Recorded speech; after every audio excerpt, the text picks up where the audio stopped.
Grammar Girl here. I'm Mignon Fogarty, and you can think of me as your friendly guide to the English language. We talk about writing, history, rules, and other cool stuff. This week, we'll talk about why we have both the word a and the word an, and a whole bunch of other really weird old pronouns, and about how the word lonely used to mean something different from what it means today. Last week, I talked about how words such as adder, apron, and umpire originally began with the letter N, which was lost when phrases such as a nadder, an apron, and a non-pair were rebracketed as an adder, an apron, and an umpire. I also talked about how nouns such as nickname and notch originally didn't begin with N, but gained one when phrases such as an eke name and an otch were rebracketed into a nickname and a notch. All these changes were possible because the indefinite article has two forms, a and an. In addition to these common nouns, I talked about how some proper nouns, such as Ned and Nell, were created when the affectionate phrases mine Ed and mine Ellen underwent similar rebracketing. If you go back a step, though, you start to wonder why we have these alternative forms, a and an, and my and mine, that led to the rebracketings. And why do we still say, for example, an apple instead of a apple, when we don't say mine apple instead of my apple? Of the two forms of the indefinite article, an is the older one. According to the Oxford English Dictionary, it comes from the Old English word for one, which was pronounced something like on. However, when the word wasn't stressed, the ah vowel was shortened, so that an was pronounced more or less as un, as it still is today, when we're not thinking hard about how to pronounce it, an apple. Unlike today, though, an was used before words beginning with vowels and words beginning with consonants. The form a, which is what we now use before consonant sounds, came about as a phonetic simplification. Without the n right next to a consonant at the beginning of the word, pronunciation is just easier. The Oxford English Dictionary says that the loss of n happened over the course of 3 centuries, starting in the 12th century. The change was so thorough that it even happened before words beginning with a vowel. For a while, speakers were saying a apple instead of an apple before things settled down into the situation of standard English today. Some people do still use a even before vowels, but these days it's regarded as non-standard. Now, just as a developed from the older form an, the forms my and thy developed from the older forms mine and thine. Mine started losing its final n before a consonant at about the same time as an did, in the 12th century. In the following century, so did thine. But for whatever reason, even though we still have the two forms, a and an, the forms mine and thine as possessive pronouns have fallen by the wayside. The Oxford English Dictionary has examples of my and thy coming before words that began with a vowel in the early 15th century, such as lift up thy eyes to heaven. And they had finally taken over as the standard forms by the end of the 1700s. Or at least my did. Thy did somewhat, only to be replaced by your later, which we'll probably talk about sometime in the next month or two. There are a few exceptions in which mine is still used as a possessive pronoun, though. You'll sometimes find it in poetry or song lyrics, for example.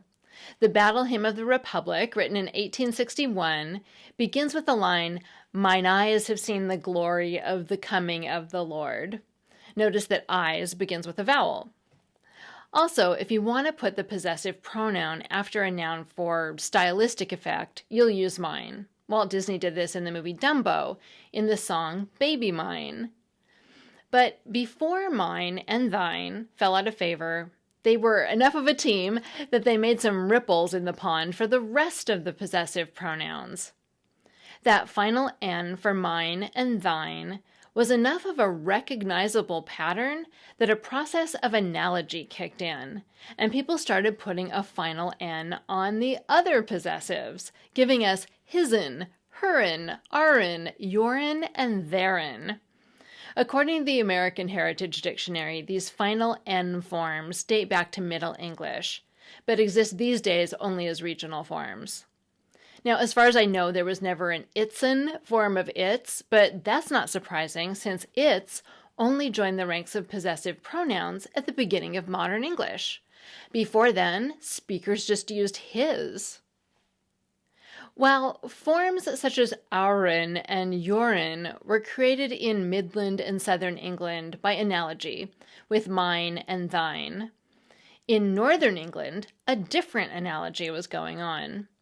The possessive pronouns her, our, your, and their were gaining an S at the end instead of an N, by analogy with the possessive form for singular nouns and proper nouns, such as squigglies. This possessive pattern, plus the fact that his already ended in S, made it easy for most of the rest of the possessive pronouns to gain a form ending in S. These, of course, are our familiar and now standard words, hers, ours, yours, and theirs. Furthermore, once thee, thou, thy, and thine fell out of use, mine was the only remaining possessive pronoun ending in N. Mine, yours, his, hers, its, ours, theirs. One of these things is not like the other. With such an obvious exception, it was almost inevitable that the forces of analogy would complete the job and add an S to mine to produce mines. The Oxford English Dictionary has this form in Scottish English from the 17th century and in Irish English and Caribbean English from the 20th century. The American Heritage Dictionary notes that mines is also associated with African American vernacular English. I'm curious why mines didn't become standard, along with all the other S-ending possessive pronouns, but that's language for you. Even now, the system of possessive pronouns is a little unpredictable. That segment was written by Neil Whitman, an independent writer and consultant specializing in language and grammar, and a member of the Reynoldsburg, Ohio School Board. You can search for him by name on Facebook or find him on his blog at literalminded.wordpress.com. This next segment is by Amelia Worsley, an assistant professor of English at Amherst College. Former U.S. Surgeon General Vivek Murthy says the most common pathology he saw during his years of service, quote, was not heart disease or diabetes. It was loneliness, unquote. Chronic loneliness, some say, is like, quote, smoking 15 cigarettes a day. It kills more people than obesity, unquote. Because loneliness is now considered a public health issue and even an epidemic, people are exploring its causes and trying to find solutions. While writing a book on the history of how poets wrote about loneliness in the Romantic period, I discovered that loneliness is a relatively new concept and once had an easy cure. However, as the concept's meaning has transformed, finding solutions has become harder. Returning to the origins of the word and understanding how its meaning has changed through time gives us a new way to think about modern loneliness and the ways in which we might address it. Although loneliness may seem like a timeless, universal experience, it seems to have originated in the late 16th century, when it signaled the danger created by being too far from other people. In early modern Britain, to stray too far from society was to surrender the protections it provided. Distant forests and mountains inspired fear, and a lonely space was a place in which you might meet someone who could do you harm with no one else around to help.